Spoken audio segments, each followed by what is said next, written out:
Fact number 1 guys, इतिहास में हम सभी ने बड़े बड़े दानवीरों के बारे में पढ़ा और सुना होगा, लेकिन वर्तमान समय में भारत में जब भी दानवीरों की बात आती है तो लिस्ट में सबसे ऊपर विप्रो के संस्थापक अजीम प्रेम जी का नाम आता है। और उनकी दरियादिली का अंदाजा आप इस बात से लगा सकते हैं कि उन्होंने एक दिन में 22 करोड़ रुपए और एक साल में करीबन 7,904 करोड़ रुपए दान कर दिए हैं।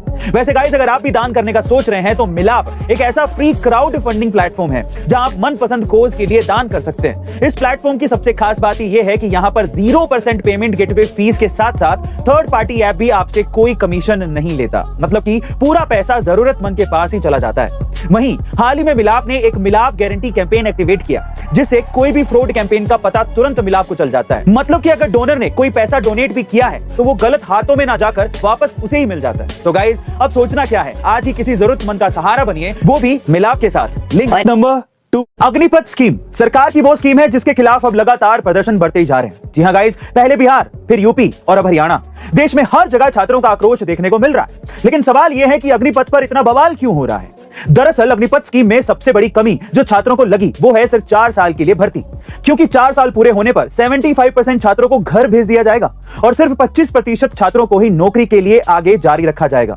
दूसरा, इसकी एज लिमिट, जिसे स्कीम में पहले तो 17.5 साल से 21 साल तक रखा गया था, हालांकि अब इसे 23 साल तक बढ़ा दिया गया है। लेकिन फिर भी समस्या यह है कि पिछले 2 साल से सेना में कोई भी भर्ती निकली ही नहीं, और जो स्टूडेंट पहले से इसकी तैयारी कर रहे थे उनमें से ज्यादातर स्टूडेंट्स इस एज लिमिट को पार कर चुके हैं, मतलब कि अब वो इस भर्ती के लिए एलिजिबल है ही नहीं।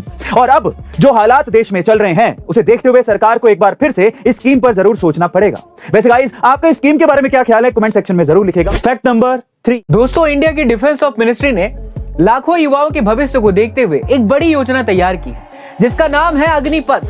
अग्निपथ के जरिए अब देश में युवाओं को आर्मी, एयरफोर्स और नेवी जैसी डिफेंस फील्ड में नौकरी पाने का मौका मिलेगा, जहां इन नए भर्ती सैनिकों को अग्निवीर कहा जाएगा। वहीं इस स्कीम की सबसे खास बात यह है कि इन युवाओं को 4 साल तक के लिए सेना में भर्ती किया जाएगा और 4.75 लाख से 7 लाख तक का सालाना पैकेज भी मिल जाएगा। फिर 4 साल के बाद इन्हें 12 लाख तक सेवा निधि पैकेज मिलेगा और आगे जाकर ये अग्निवीर रेगुलर कैडर के लिए भी अप्लाई कर सकते हैं। वहीं इसकी एलिजिबिलिटी की बात करें तो युवाओं की आयु 17.5 साल से लेकर 21 साल तक की होनी चाहिए और साथ ही साथ वो 10th और 12th पास होने चाहिए। तो वैसे दोस्तों, आपका डिफेंस मिनिस्ट्री के इस स्कीम के बारे में क्या ख्याल है, हमें कमेंट सेक्शन में जरूर बताइए। Fact number 4 guys, Jaya Kishori ji अध्यात्म जगत का ऐसा नाम है जिन्होंने बहुत ही कम उम्र में दुनिया को यह दिखा दिया कि अध्यात्म यानी कि स्पिरिचुअलिटी सिर्फ बड़े बुजुर्गों का ही काम नहीं है, बल्कि यंगर जनरेशन भी इसमें महारत हासिल कर सकती है। जी हाँ गाइस, जिस 8 से 10 साल की उम्र में बच्चे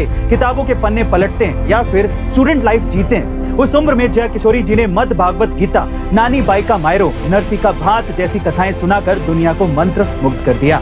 ऐसा नहीं था कि कथा के चलते जया किशोरी जी ने अपनी पढ़ाई छोड़ दी, बल्कि उन्होंने समय निकालकर बीकॉम भी पूरी की। यही नहीं, जब वो केवल 6 साल की थी तब से ही उन्हें भगवान श्री कृष्ण से इतना लगाव था कि वो जन्माष्टमी पर श्री कृष्ण भगवान के लिए विशेष पूजा करती थी और उन्हें अपना भाई बंधु मानती थी। गाइस, जया जी ने लाखों करोड़ों लोगों को भगवान से जोड़ा है और हर तरफ अपने विचारों से पॉजिटिविटी फैलाई है। उनके इस महान काम के लिए उन्हें शत-शत नमन है।